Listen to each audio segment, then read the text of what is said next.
ప్రేమ కలిగిన మా ప్రభువా, పరలోకమందున్న మా తండ్రి, మీ అపారమైన ప్రేమను బట్టి, మీరు మా పట్ల చూపిస్తున్న కృపను బట్టి మీకు వందనాలు, స్తుతులు, స్తోత్రాలు తెలియపరుస్తూ ఉన్నాం.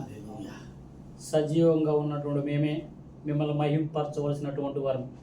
ఎప్పుడు మేము మిమ్మల్ని మహింపరచగలుగుతామంటే మీ మాటలు మాలో ఉన్నప్పుడు, మీ జ్ఞానం మాకున్నప్పుడు, మీ బుద్ధి మాకున్నప్పుడు, మీ మాటలను వివరించి మీ మహిమను మీకు ఇవ్వగలుగుతాం. కనుక ఈ దినాన్నే రెండో వర్తమానంగా నీ దాసునైన నేను మీ పక్షముగా నిలబడి మీ మాటలు అందిస్తున్నా. ఈ బలహీనుడిని ప్రభు బలపరిచి మీ ఆత్మ జ్ఞానంతో, మీ ఆత్మ వివేకంతో నన్ను నింపి మీ పిల్లలకు కావలసినటువంటి ఈ మొదట ఆదివారము రెండో వర్తమానం ద్వారా మీ పిల్లలందరినీ బలపరచమని, ఇదిగా అనేక మంది లైవ్ చూడటానికి కూడా సిద్ధపడి ఉంటారు ప్రభా, వారిని కూడా ప్రభా మీరు జ్ఞాపకం చేసుకోమని, మెట్టికి ఏదేమైనప్పటికీ మీరు మహిమ పొందుకోమని యేసు నామములో ప్రార్థించి మీ వాక్యాన్ని వివరించటకు గాను క్రీస్తు పేరటి ప్రార్థన అడిగి వేడుకొంచున్నాం పరమ తండ్రి, ఆమేన్. ప్రియమైన దేవుని వల్లరా, యేసుక్రీస్తు ప్రభుల వారి నామములో మరొకసారి మీకు అందరికీ కూడా మీ కుటుంబాలకు కూడా నా హృదయపూర్వక వందనాలు తెలియపరుస్తున్నాను. ప్రియమైన దేవుని వల్లరా, సమాజంలో దేవుని పిల్లలుగా మనం పిలువబడుతున్నాం కదంటండి. మనం దేవుని పిల్లలని కదా పిలుస్తున్నాం. దేవుని పిల్లలుగా పిలువబడుతున్నటువంటి మనము దేవుని జ్ఞానముతో నింపబడినటువంటి వారుగా కనపడాలి. అంటే మనకి ఏం కావాలండి? దేవుని యొక్క జ్ఞానం కావాలి. మళ్ళీ జ్ఞానం అంటే వేరైపోతుంది. దేవుని యొక్క జ్ఞానము మనకు కావాలి. ఎందుకంటే దేవుని పిల్లలుగా మనం పిలువబడుతున్నాం కనుక జ్ఞానం అనేది చాలా అవసరం ప్రియులారా. దేవుని పరిపూర్ణమైన జ్ఞానం కూడా మనకు కావాలి. దేవుని యొక్క పరిపూర్ణమైన జ్ఞానం కావాలి. ఎందుకంటే దేవుని ఆలోచనలో ఉండాలన్నా, దేవుని ఉద్దేశములను నెరవేర్చేవారు ఉండాలన్నా, దేవుని ప్రణాళికలో మనం ఉండాలన్నా ఆయన జ్ఞానం మనకే తప్పనిసరిగా కావాలి. ఆయన ఎప్పుడు స్పందిస్తాడో మనకు తెలియదండి. ఆయన ఎప్పుడు సంధిస్తాడో, ఎవరి పట్ల ఎప్పుడు ఎలా ఉంటాడన్నది మనకేమైనా తెలుసా? తెలియదు. గనుకే తండ్రి మనస్సును మనం జాగ్రత్తగా గ్రహించేవారుగా ఉండాలి. ఆయన మనస్సును మనం అర్థం చేసుకోవటానికి ప్రయత్నం చేయాలి తప్ప మన స్వబుద్ధితో ఏది చేయటానికి కూడా వీలు లేదు ప్రియులారా. ఎందుకనంటే మనం ఎవరమండి? దేవుని పిల్లలము గనుక 66 పుస్తకాల్లో ఉన్నటువంటి జ్ఞానము మనము నేర్చుకోవాలని మీకు తెలియపరుస్తూ ఈ దినాన్ని మరొక సందర్భాన్ని ప్రభువు లేఖనంలోనూ కూడా మనం ఆలోచన చేద్దాం. ఈ రెండో వర్తమానంగా ఏమన్నా మనం చాలా కార్యక్రమాలు చేస్తూ ఉంటాం. కార్యక్రమాలు చేసేటప్పుడు ఏం చేస్తాం? మనం భారతదేశంలోనే ఎక్కడైనా విందు తప్పనిసరిగా ఏర్పరుస్తాం కదంటే. విందు లేకుండా ఏముండదు. ఎందుకంటే మంచిది, సంతోషం కూడా విందు చేయటం వల్ల. ఏమంటే విందు ఏర్పరిచి కార్యక్రమం చేసేటప్పుడు కార్యక్రమం అంతా అయిపోయిన తర్వాత విందు దగ్గరికి వెళ్తాం అందరం. విందు దగ్గరికి వెళ్ళినప్పుడు సాధారణంగా మనం ఏంటంటే ఏమంటే ప్రాముఖ్యంగా ముందు చిన్నపిల్లలకి ప్రాధాన్యత ఇవ్వండి, స్త్రీలకు ప్రాధాన్యత ఇవ్వండి, తర్వాత మనం తిందామండి అంటాం. అంటే ఎక్కువ మన ఫోకస్ అంటే మన దృష్టి చిన్న బిడ్డల మీదకనే స్త్రీల మీదకి వెళ్తుంది. ఇంకా మనం కొద్దిగా లోతుకెళ్ళి ఆలోచించేసినట్లయితే ఈ ప్రయాణాలు ఈ చేసినప్పుడు బస్సుల్లో కానీ, రైల్వే స్టేషన్ లేకపోతే బస్ స్టాండ్లో కానీ మనం ఆలోచన చేసినట్లయితేనే మన దృష్టి ఎక్కువ ఎవరి మీదకి వెళ్తుందంటే, ఎక్కడ వికలాంగులు ఎవరైనా కనపడుతున్నా, మీరు చెప్పినట్టుగా వృద్ధులు ఎవరైనా కనపడుతున్నా వెంటనే మన దృష్టి ఎవరి మీదకి వెళ్తుంది? అంటే సహజంగా మానవులుగా మనము ఆలోచన ఏంటంటే ప్రాధాన్యత చిన్నపిల్లలకి, స్త్రీలకి, వృద్ధులకి, ఇలాగే వికలాంగులకి మనం ఇస్తూ ఉంటుంటాం ప్రియారం కదా.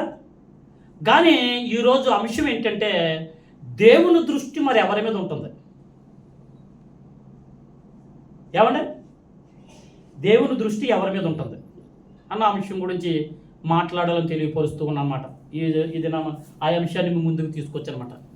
మరి ఏ లోకపరంగా ఉన్నటువంటి మన దృష్టి ఎవరి మీద ఉంటుందంటే ఇటువంటి వారి మీద మనం ఉంటుంది. మరి దేవాది దేవుడు లేఖన భాగంలోకి వెళ్ళి దేవుడు దృష్టి ఎవరి మీద ఉంటుంది అని మనము ఆలోచన చేసినట్లయితే మన దగ్గర ఉన్నటువంటి శ్రేష్టమైనటువంటి గ్రంథం ఒక్కసారి మనం అందరం తెరిచి చూద్దాం. చూడండి ఎంత అద్భుతంగా ఉంటుందో. మన దగ్గర ఉన్నటువంటి శ్రేష్టమైన గ్రంథం, అద్భుతమైనటువంటి పరిశుద్ధమైన గ్రంథం, కీర్తన గ్రంథము 14వ అధ్యాయము 2వ వచనం ఒక్కసారి చూడండి.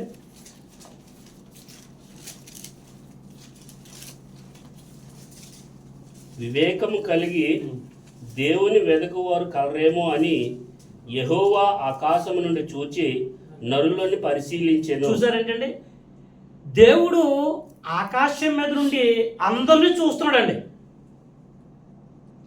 అర్థం చేసుకునే ప్రయత్నం చేయండి. దేవుడు ఆకాశం మీద నుండి అందరినీ చూస్తున్నాడు. అందరినీ చూడటం వేరు, దృష్టి ఉంచటం వేరు. చూడటమైనా పరిశీలించటమైనా ఒకటిలోకి వస్తుందండి. దేవుడు ఆకాశం మీద నుండి నరులందరినీ, నా పిల్లలు ఎలా ఉన్నారు, నా పిల్లలు ఏ పరిస్థితుల్లో ఉన్నారు, పాడైపోయే పరిస్థితుల్లో ఉన్నారా, ఏమైనా బాగుపడుతున్నారా, నన్ను ఆనందపరిచే బిడ్డలుగా ఉన్నారని ఆకాశం మీద నుండి నరులందరినీ చూస్తున్నాడు అంటండి. ఆయన చూస్తున్నటువంటి దేవుడు ప్రత్యేకంగా ఎవరి మీద దృష్టి ఉంచుతున్నాడు అన్నది ఇప్పుడు ఈరోజు అంశం. చూడటం వేరు, దృష్టి ఉంచడం వేరు. మరి ఎవరి మీద దృష్టి ఉంచుతున్నాడో మనం చూద్దాం ఒకసారి. అదే కీర్తన గ్రంథము 33వ అధ్యాయము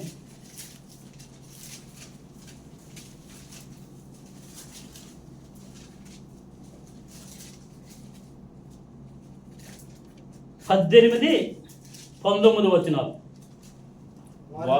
వారి ప్రాణమును మరణము నుండి తప్పించుటకును, కరువులో వారిని సజీవులుగా కాపాడుటకును యెహోవా దృష్టి ఆయన యందు భయభక్తులు గల వారి మీదను, ఆయన కృప కొరకు కనిపెట్టు వారి మీదను నిలుచుచున్నది. యెహోవా దృష్టి అంటే ఎవరైతే ఆయన యందు భయము కలిగి ఉంటారో, భక్తి కాదండి. భక్తికి ఏముందండి ప్రియులారా? భుజం మీద బైబిల్ వేసుకుని వచ్చే ప్రతి ఒక్కడు కూడా భక్తిపరుడే. అరే నిన్నటి వరకు ఇలా తిరిగి రోడ్డు మీద ఈడెప్పుడు తెలియచేసుకున్నాడు రా యేసుప్రభుని, ఈడెప్పుడు వెళ్తున్నాడు రా అల్లుల దగ్గరికి అని ఏలం చేసేవాళ్ళు చాలామంది ఉంటారు. భక్తి కాదండి, యెహోవా యందు భయము కలిగి ఉన్నటువంటి వారి మీదంట ఆయన చూడటం కాదండి, ఆయన దృష్టి ఉంచుచున్నాడంట. భోజనాలు అందరికేనండి. భోజనాలు ఏర్పరిచింది ఎవరికి? భోజనాలు ఏర్పాటు చేసింది అందరికీ. అందరికీ భోజనాలు ఉన్నాయి. కానీ మన దృష్టి ఎవరి మీద ఉంటుంది? చిన్నపిల్లలకి, వృద్ధులకి, స్త్రీలకి ఎలాగ ప్రాధాన్యత ఇస్తామో అలాగే వికలాంగులను చూసినప్పటికీ, వృద్ధాప్యంలో పెద్దవారిని చూసినట్టుగా బస్ స్టాండ్లోని, రైల్వే స్టేషన్ వాళ్ళకి ప్రాధాన్యత కలిగిస్తామో, దేవుడు కూడా అందరినీ చూస్తున్నాడంట. ఆకాశం మీద నుండి నరులందరినీ చూస్తున్నాడంట. చూస్తున్నప్పటికీ ఆయన దృష్టి మాత్రము చూడటం వేరు, దృష్టి ఉంచటం వేరు. ఎవరి మీద ఉంచుతున్నాడండి? భయము కలిగి. ఆయన అంటే ఎవరైతే భయపడతారో ఆయన మీద దృష్టి ఉంచుచున్నాడంట. ప్రియులారా, ఎంత అద్భుతమండి ఈ మాట. మనం సాధారణంగా అనుకుంటామండి, మన ప్రభుత్వాలు, ఏర్పరిచిన ప్రభుత్వాలు, అధికారులు మన మీద దృష్టి ఉంచట్లేదు, మనకు కార్యాలు చేయట్లేదని బాధపడుతూ ఉంటాం. ఏమండి, ఈ ప్రభుత్వం మాకు ఏం చేయట్లేదండి, ఈ పంచాయతీ ప్రెసిడెంట్ మమ్మల్ని పట్టించుకోవట్లేదండి అని మనం సాధారణంగా బాధపడుతూ ఉంటాం ప్రియులారా, కదండి చాలాసార్లు. ఏమండి, ఇహలోకపరమైనటువంటి అధికారులు పట్టించుకున్నా పట్టించుకోకపోయినా ఈ యొక్క మొదటి వర్తమానం ద్వారా ఈ 2025లో దేవుడు అంటున్నాడు, నా దృష్టే నీ మీద ఉన్నప్పుడు. ఏమన్నా ఆయన దృష్టే కానీ మన మీద ఉంటే మనం ఏం చేయాలి సార్? పట్టించుకోవాలి చెప్పండి సార్. హల్లెలూయా. ఇక్కడ ఉన్నారా? ఆత్మ ఇక్కడ ఉందా? దేహాత్మలు ఇక్కడ ఉన్నాయా? జాగ్రత్తగా వినండి. ఒక అధికారి పట్టించుకుంటే ఎంత, పట్టించుకోకపోతే ఎంతండి? ఆయన దృష్టి అంతండి ఉండటమే కాకుండా కరువులో నుండి వారిని తప్పిస్తాడంట. ఎలాగండి? మన పరిస్థితులు బాగున్నప్పుడు ఆయన దృష్టి మన మీద ఇంకా ప్రభావం కలుగుతుంది అన్నమాట. యెహోవా దృష్టి ఒకటే భాగం, మొదటి భాగంగా చూసినట్లయితే ఆయన యందు భయభక్తులు కలిగి ఉన్న వారి మీద ఆయన దృష్టి ఉంచుతాడంట. ఆయన అందరినీ చూస్తాడు కానీ అందరి మీద దృష్టి ఉంచడేమో అనిపించింది ఈ వాక్యం చదివినప్పుడు. ఈ యొక్క యెహోవా యందు భయభక్తులు కలిగిన వారి ఎడలన్న విషయంకి వచ్చినప్పుడు చాలా ఉన్నాయండి. యెహోవా యందు భయభక్తులు కలిగిన వారి ఎడల దాచించిన మేలు ఎంతో గొప్పదంట. కనుక ఈ 2025లో మనము దేవుని పట్ల భయం కలిగి ఉండాలి. అప్పుడు మన మీద ఆయన దృష్టి తప్పనిసరిగా ఉంటుందన్న సంగతిని కూడా మనకు తెలియపడుతుంది. కానీ అంత మాత్రమే కాకుండా తన ప్రాణమును మరణము నుండి తప్పించుటకు, కరువులో వారిని సజీవులుగా కాపాడుటకు యెహోవా దృష్టి ఉంటుందంట. అంటే ఎక్కువగా ఆయన దృష్టి ఎందుకు ఉంటుందంటే, నా పిల్లలు ఎక్కడ పాటలు పడుతున్నారు, ఎక్కడ బాధపడుతున్నారు, ఎక్కడ కష్టంలో బాధపడుతున్నారు అన్న విషయంలో కూడా ఆయన ఒక ప్రభుత్వం నిన్ను పట్టించుకోకపోను కానీ ఎవరి సర్వాధికారి అయినటువంటి దేవుడే అంటున్నాడు, నేను మీ మీద దృష్టి ఉంచినప్పుడు మీకు ఎందుకు భయం అంటున్నాడండి ఈ మధ్య ఈ ఉదయం. ఎప్పుడన్నా ఈ వాక్యం మనలో పనిచేస్తుందా? ఇప్పుడు రెండో భాగానికి వస్తే అసలు లేఖన భాగాలు, అందుకని జ్ఞానం నేర్చుకుంటున్నామండి. లేఖనమేమి చెప్తున్నాను, బయటికి వెళ్ళడానికి వీలు చెప్పట్లేదు. ఉదాహరణలు కూడా చెప్పండి. ఆ ఉపమానం ఉదాహరణ తీసుకున్నా మీకు ఈ పాఠంలో ఉపయోగపడే ఉపమానం చెప్పాలనేటువంటి జ్ఞానంతోనే నేను ప్రభువుని అడిగాను, మీ దగ్గరికి వచ్చి నిలబడ్డాను. మరి ఇంతకే యెహోవా యందు భయభక్తులు గల వారి మీద ఆయన దృష్టి ఉంచుతాడు కదా, ఎవరి మీద దృష్టి ఉంచారు అన్నదే మరలా మనం ఏం చేయాలి, మళ్ళా ఇలా చదవాలండి బైబిల్ని, ఇలా నేర్చుకోవాలండి బైబిల్ని. నేర్చుకుని చదువుకున్న దాన్ని విడిచిపెట్టకూడదు. ఒక కష్టం మనకు వచ్చిందంటే, ఒక పెద్ద మన మీదకి వస్తుంది, లేదా ఒక బాధ మనకు కలిగింది, మన మీద ఎవరు దృష్టి ఉంది, ఆ ధైర్యం మనకు రావాలంటే అందుకే గదిలో ప్రార్థన మదిలో నిండుకు ఉండాలి, ఎడతెగకు ఉండాలి. అప్పుడు నీకేం కలుగుతుంది, బలము. ఎందుకంటే యెహోవా స్వరము బలమైనది, యెహోవా స్వరము ప్రభావం కలది, యెహోవా మాటలు పవిత్రమైనవి. మరి ఇప్పుడు ఇంతకే ఎవరి మీద దృష్టి ఉంచాడు అన్నది మనము మళ్ళా రెండో భాగంలోకి వెళ్ళి ఆలోచన చేసినట్లయితే, మొదటి రాజుల గ్రంథం. దేవుని దృష్టి ఉంచితే మన జీవితంలో ఎంత చక్కగా ఉంటుందండి. అవండి రాజుగారు, మీ మీద దేవుడు దృష్టి ఉంచాడు కనుక ఎప్పుడు వచ్చారు మీరు ఇక్కడికి? కొన్ని సంవత్సరాల క్రితం వచ్చారు, గుర్తులేదు. పోని ఈ రోజు వరకు దేవుని దృష్టి మీ మీద ఉంది కనుక వెళ్ళిపోతాను అనుకున్నటువంటి నీవు ఈరోజు ఇక్కడ స్థిరుడుగా ఉన్నాం, కుటుంబాన్ని పోషించగలుగుతున్నాం. దేవుని దృష్టి ఉంచితే మన జీవితంలో ఎంతో చక్కగా ఉంటుందని పరిశుద్ధ గ్రంథములో మనకి ఎంత తేటగా తెలియబడుతుందో చూద్దాం ఒకసారి. మొదటి రాజుల గ్రంథం 17వ అధ్యాయం. మొదటి రాజుల గ్రంథము 17వ అధ్యాయము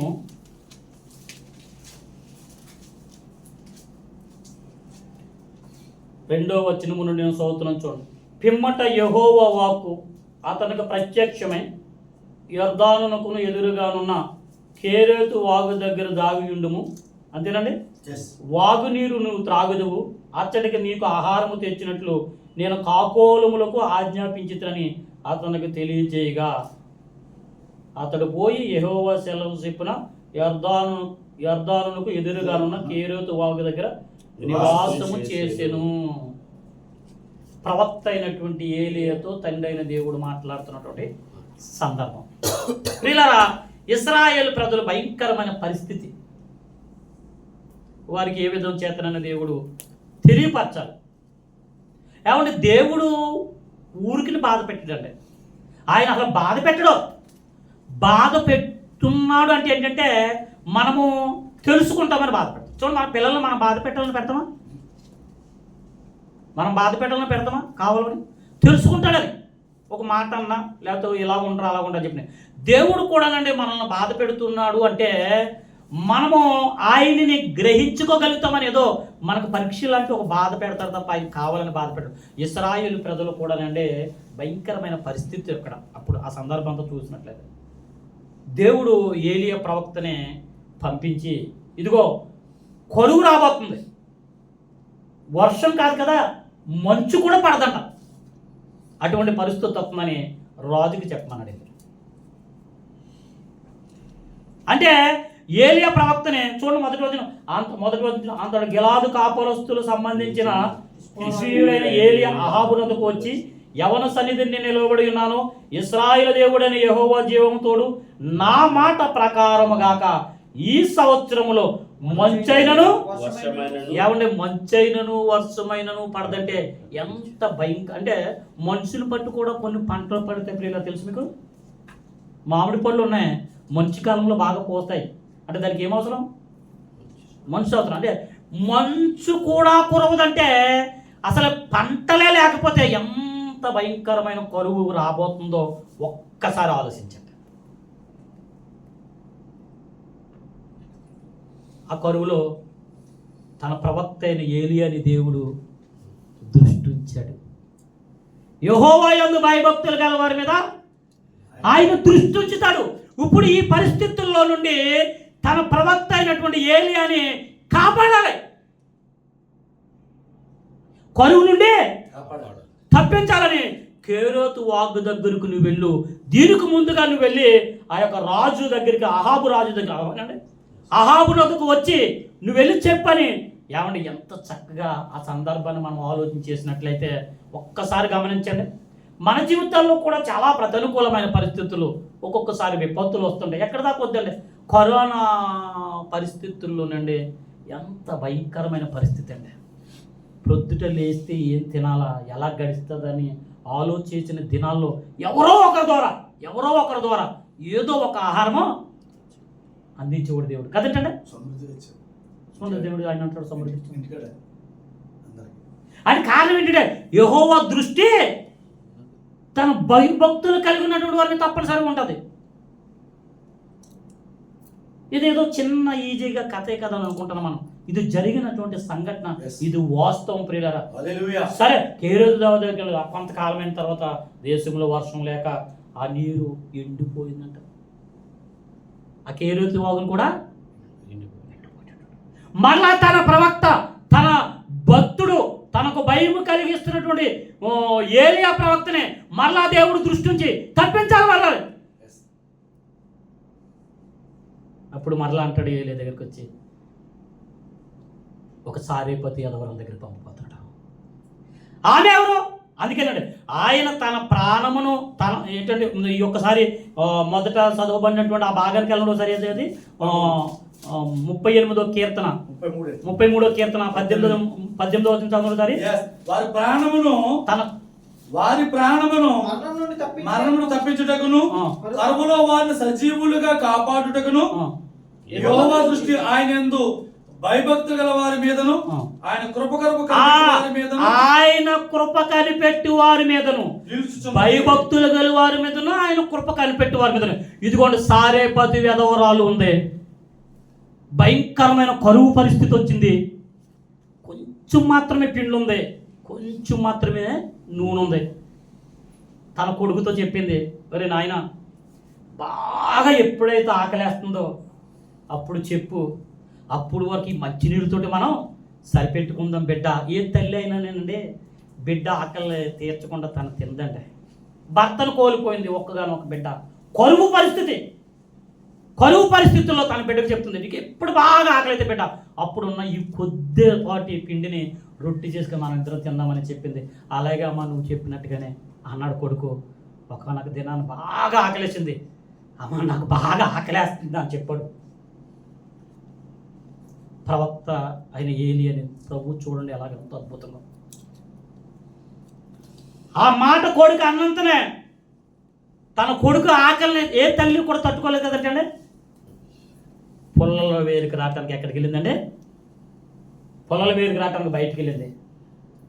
పొలాలు ఏరుతున్నటువంటి సమయంలో ప్రవక్త అయినటువంటి ఏలియాని దేవుడు, ఇదిగో ఫలానా చోట ఒక ఎదవరాలు ఉంది, నీ ఆకలిని నేను తీరుస్తానని ఆయన యందు భయము కలిగి ఉన్నటువంటి వారి మీద దృష్టించాడు.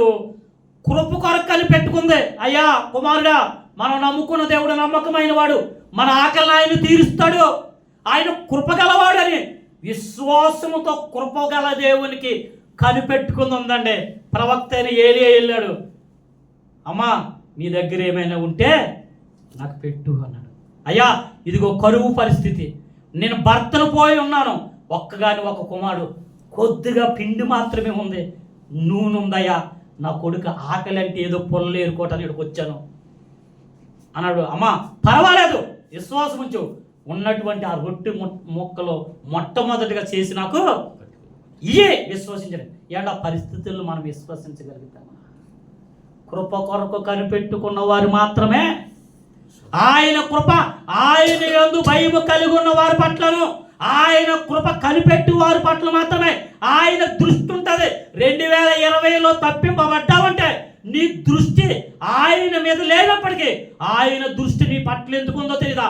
ఆయన కొరకు బ్రతుకుతావని, ఆయన కృపకు కనిపెట్టుకొని ఆయన యందు భయము కలిగి ఆయన మహిమను భూమి మీద తీసుకొస్తావని నిన్న ఆ విపత్తు నుండి తప్పిస్తే 2025 అంతా పండగ అంటున్నావు తప్ప ఒక్కసారి ఆలోచించు. ఆ సారేపతి యదవరాలు ఒక్కగానే ఒక కొడుకుకి ఆకలి తీర్చాలా, ప్రవక్త ఆకలి తీర్చాలా, తన విశ్వాసాన్ని పోగొట్టుకోవాలా, సతమతమైపోతుంది. ఏదేమైనప్పటికీ కృప కొరకు కనిపెడుతున్నాను, నా దేవుడు కృపామయుడు అనుకుంది. రొట్టెని చేసి ఇచ్చింది ప్రవక్తకు ముందుగా. ఏమంటే ఈమె తర్వాత సంఘటన మేము చూస్తే ఆమె తింటున్నా తరగట్లేదు అంటండి. నూనె కుండలో నూనె తరగలేదంట. ఏంటి సందర్భం? యెహోవా యందు భయభక్తులు గల వారి మీద ఆయన దృష్టి, యెహోవా కృప కనిపెట్టి వారి మీద ఆయన దృష్టి నిలిచి ఉంటుందని ఈ దినాన్ని దేవుడు మనతో మాట్లాడుతున్నాడండి. 2025 అంతా నీవు నేను బ్రతకాలంటే ఆయన దృష్టి మన మీద ఉండకపోతే మనకు కష్టం అండి. ఆయన ఆకాశం మీద ఉండి నరులందరినీ కూడా ఏం చేస్తున్నాడంటే పరిశీలించుతున్నాడు.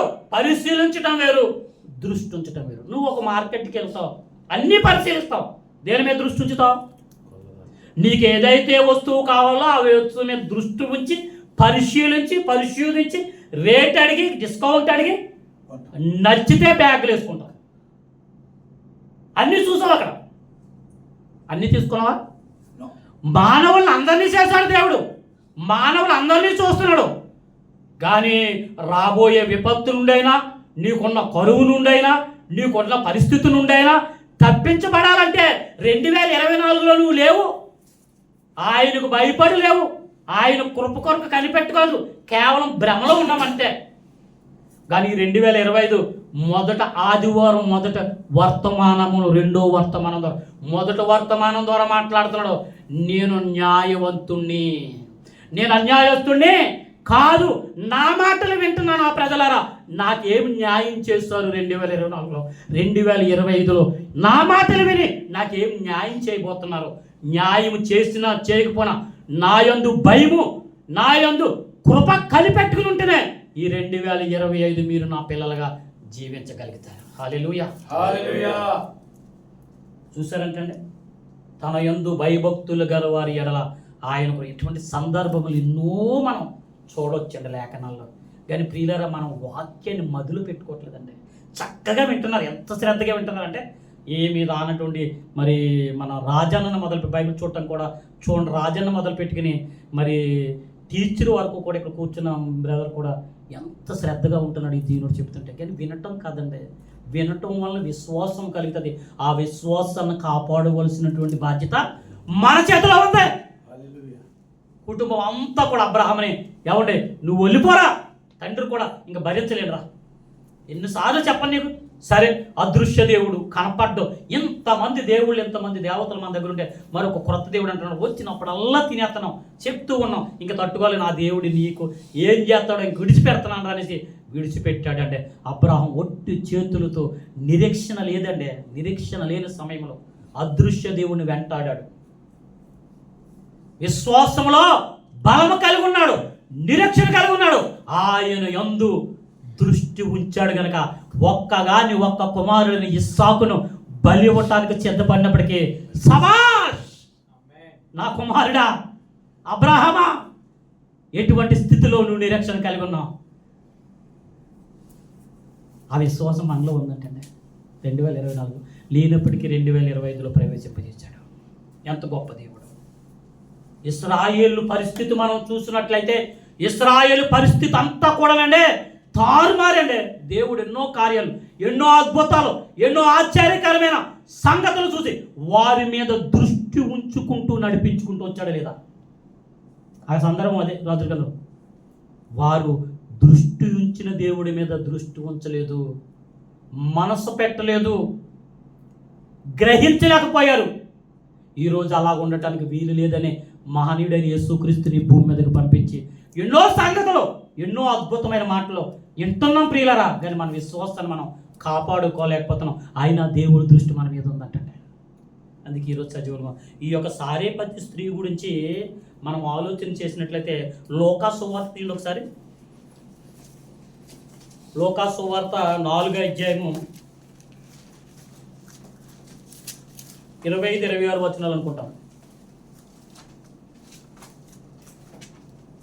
ఏలియా దినముల యందు 3 ఏళ్ల 6 నెలల ఆకాశము మూయబడి దేశమంతటను గొప్ప కరువు సంభవించినప్పుడు ఇశ్రాయేలులో అనేక మంది విధవరాండుండినను ఏలియా సిదోనులోని సారేపతు అనే ఊరిలో ఉన్న ఒక విధవాళి యొద్దకే గాని మరి ఎవరి యొద్దకును పంపబడలేదు. చూసారంటే ఇక్కడ సందర్భం,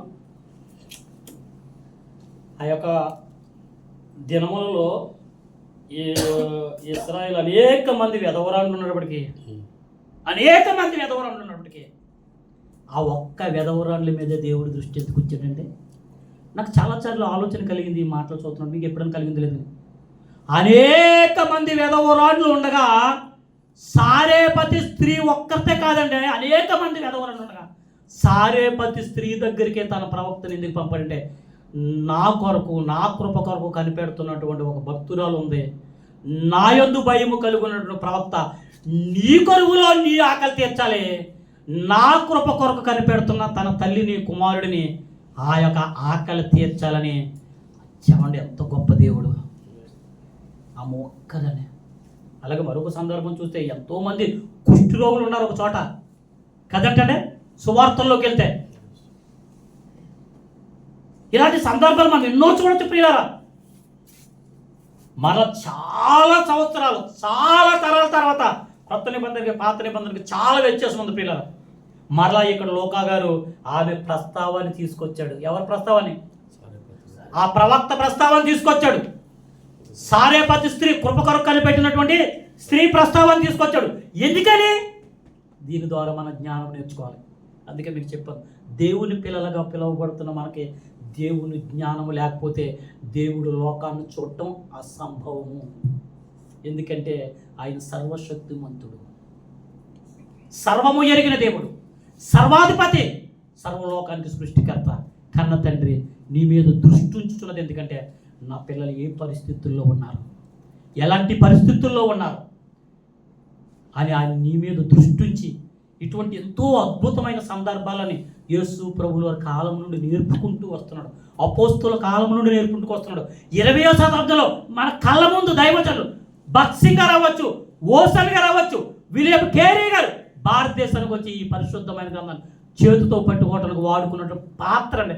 విలియం కేరీ గారి చరిత్ర చదివితే, విలియం కేరీ గారి చరిత్ర చూస్తే కన్నీరు తప్ప, కన్నీటి కదా రక్త బిందువులు వస్తాయండి. ఎక్కడో యూరప్ కంట్రీలో పుట్టినటువంటి మహానుభావుడు, దేవుడు మాటకు లోబడి, దేవుడు మాటకి విధేయడే భార్యని బిడ్డలు తీసుకుని వచ్చి హతసాక్షి అయిపోడు కాదంటే.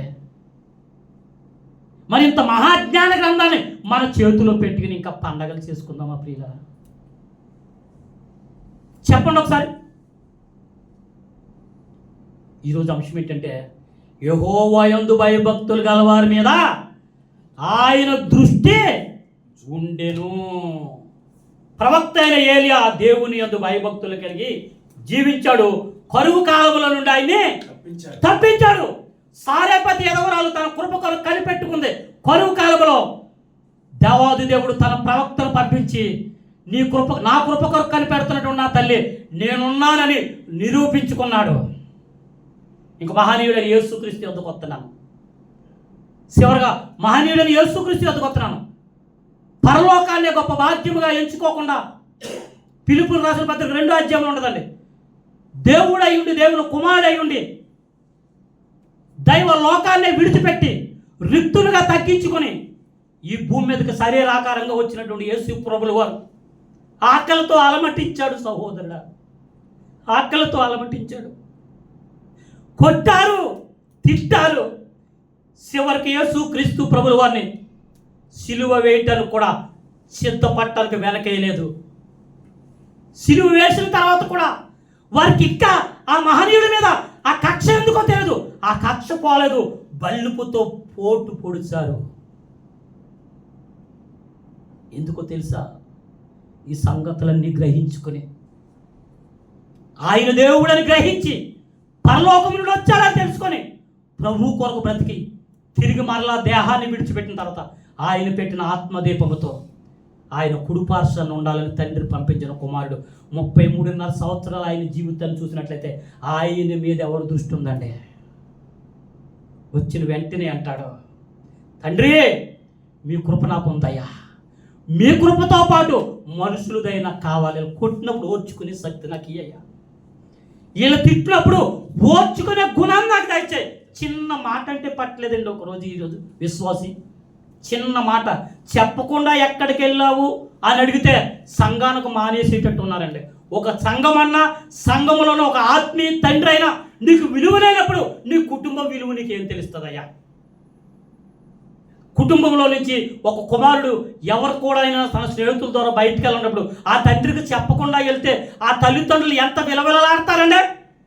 ఎదిగాడండి, చదివించాము, ఇంజనీరింగ్ అయిపోయింది, ఇదిగో చెప్పా పెట్టకుండా ఏదో టూర్ అంటండి వెళ్ళిపోడండి ఫ్రెండ్స్ తోటి, 4 రోజులు ఉందండి ఈ రోజు వరకు ఏమ్మ అలాగ ఉన్నారంటే ఏం తింటామండి? కొడుకు ఎక్కడికి వెళ్ళాడో తెలియదు, కూతురు ఎక్కడికి వెళ్ళిందో తెలియదని ఇహలోకపరంగా కుటుంబంలో ఉన్న తండ్రి అంత బాధపడితే, పరలోకంలో ఉన్నటువంటి తండ్రి నీకు ఒక సంఘాన్ని ఇచ్చి, ఆ సంఘంలో ఒక సేవకునిచ్చి, సంఘమే కుటుంబంగా పోలిస్తే ఈరోజు సంఘంలో ఉన్నటువంటి బిడ్డలు చెప్పా పెట్టకుండా వెళ్ళిపోతున్నారంటే సేవకుడు ఎంత బాధపడతాడో, సేవకుని పోషిస్తున్న తండ్రి ఎంత వేదన పడతాడు. నువ్వు అనుకోవచ్చు చెప్తే ఏముందో, చెప్పకపోతే ఏముందని. చెప్పాలని తండ్రి కోరుకుంటుంటే చెప్తే ఏముందంటే నువ్వు నీ తండ్రికి చెప్పెళ్తే కడుపు నిండా అన్నం తిని కల్లారా నిద్రపోతారు కదంటే. నా కొడుకు చెప్పెళ్ళాడు, టూర్ వెళ్ళాడు, ఫోన్ చేశాడు, క్షేమంగా ఉన్నాడట, హ్యాపీగా పడుకుంటావు. నువ్వు చెప్పకుండా వెళ్తే ఈ కన్నప్రేగి ఎలా ఉంటుందండి? శారీరకమైన కన్నప్రేగి కంటే ఆత్మీయమైన కన్నప్రేగికి ఇంకా ఎక్కువ బాధ ఉంటుందండి. ఈ శారీరకమైన జీవితం 33.5 సంవత్సరాలు 70 సంవత్సరాలు, ఈ ఆత్మీయ కన్న తండ్రి జీవితం ఏంటంటే నిన్ను పరలోకంలో నిలబెట్టాలని. ఈరోజు సంఘంలో కూడా ఎక్కడికి పోతారో తెలియదు, ఎక్కడికి వెళ్ళొస్తున్నారో తెలియదు. యారని అడిగితే బాధ. ఏం నేర్చుకుంటున్నాం? కానీ 33.5 సంవత్సరాలు ఈ భూమి మీదకి వచ్చినటువంటి యేసుక్రీస్తు అలాగ ఉండలేదండి. ఏది చెప్పినా తండ్రికి చేశాడు. అందుకే ఆయన దృష్టి ఎవరి మీద ఉంది? తండ్రి ఇదిగో ఈ గలిలయ నుండి బయలుదేరి మరొక ప్రాంతానికి వెళ్తున్నాను. తండ్రి మరలా ఈ బేతస్తు నుండి బయలుదేరి మరొక ప్రాంతానికి వెళ్తున్నాను. తండ్రి ఇదిగో ఈ జారల మధ్యలో నుంచి మరలా నేను అక్కడికి వెళ్తున్నాను. నేను ఇప్పుడు ఏం చేయాలి? ఏం చేసేవాడు ఆయన? ప్రతిదీ తండ్రికి చెప్పి చేసేవాడు. తండ్రి దృష్టి కూడా నిత్యము 33.5 సంవత్సరాలు ఆయన మీద ఉంది కనుక మరణాన్ని కూడా జయించగలిగాడు, మరణాన్ని కూడా సంతోషంగా ఎదుర్కోగలిగాడు. ఈరోజు నీ జీవితంలో చిన్న విపత్తు ఎత్తే చాలు తట్టుకోలేకపోతున్నామంటే నీ దృష్టి ఎక్కడ ఉందో ఆయన దృష్టి నీ మీద లేదు. దేవుడు దృష్టి ఉన్నటువంటి కూడా భయపడ్డాడు కనుక యేసుక్రీస్తు ప్రభువుల వారి గురించి కూడా మనం ఆలోచించేసినట్లయితే ఎన్నో సందర్భాలు చెప్పాడు ఆయన. నా తండ్రి చెప్పిందే నేను చేస్తాను, నా తండ్రి చేయమన్నదే నేను చేస్తాను. యోహాను సువార్త 17వ అధ్యాయంలో కూడా తండ్రిని బ్రతిమాలుకుంటున్నాడు. తండ్రి మీ చిత్త ప్రకారంగా ఈ భూమి మీదకి వచ్చాను, మీ చిత్తాన్ని నెరవేరుస్తాను. ఇదిగో నా చిత్తము కాదు మీ చిత్తము, ఇదిగో కానీ ఒకటి తండ్రి, నేను ఈ భూమి మీద నుండి వచ్చేస్తున్నాను. నా సహోదరులు అందరూ కూడా నేనుంటేనే దృష్టి నీ మీద ఉంచలేదు, పరలోకం మీద ఉంచలేదు, నా మాటల మీద ఉంచలేదు. కానీ నేను వచ్చేస్తున్నాను తండ్రి, నా సహోదరులందరి మీద నీ దృష్టి ఉంచు, దుష్టుడు నుండి కాపాడు. నీ మీద దృష్టి ఫోకస్ చేస్తున్నవాడు దుష్టుడు. ఆ దుష్టుడు నుండి నువ్వు తప్పించబడాలంటే యెహోవా యందు భయభక్తులు కలిగి ఈ సంవత్సరం అంతా జీవించాలని ఒక తీర్మానం చేసుకో. చిన్న ప్రార్థన చేసుకుందాం. ప్రేమ కలిగిన మా ప్రభువా, పరలోకమందున్న మా తండ్రి, 2025 నీ దాసునైనా నన్ను ప్రేమించి మీ పరిశుద్ధమైన స్థలంలో నన్ను నిలబెట్టుకుని మీ అమూల్యమైన మాటలు మీ పిల్లలకు మీరే వివరించారు. నా సొంత శక్తి చేతను బలము చేతను కాదు ప్రభు, మీ కృప చేతనే. కనుక మీ పిల్లలు ఈ లేఖన భాగంలో నుండి ప్రవక్త అయిన ఏలియా గారిని, సారేపతి స్త్రీని, అదేవిధంగా మా ప్రభు అయిన యేసు క్రీస్తుని గురించి నేర్పించుకుంటూ వచ్చారు. మీ మహాపరిశుద్ధమైన గ్రంథంలో ఈ జ్ఞానాన్ని ఇంకా బాగా మేము నేర్చుకొని ఈ 2025 అంతా మీ మాటలు మా హృదయంలో భద్రపరుచుకొని మీ పిల్లలుగా జ్ఞానం పొందుకొని జ్ఞానవంతులుగా, జ్ఞానము లేనటువంటి అనేక మంది బిడ్డలు బుద్ధిహీనులు అంట ప్రభువా, దేవుడు లేడని అంటారంట ప్రభువా. మేము బుద్ధిహీనులుగా ఉండకూడదనే యేసుక్రీస్తు అనే జ్ఞానవంతుడైన తండ్రి ప్రభువును మా కొరకు పంపారు. ఆ జ్ఞానంలో బుద్ధి ఉంది.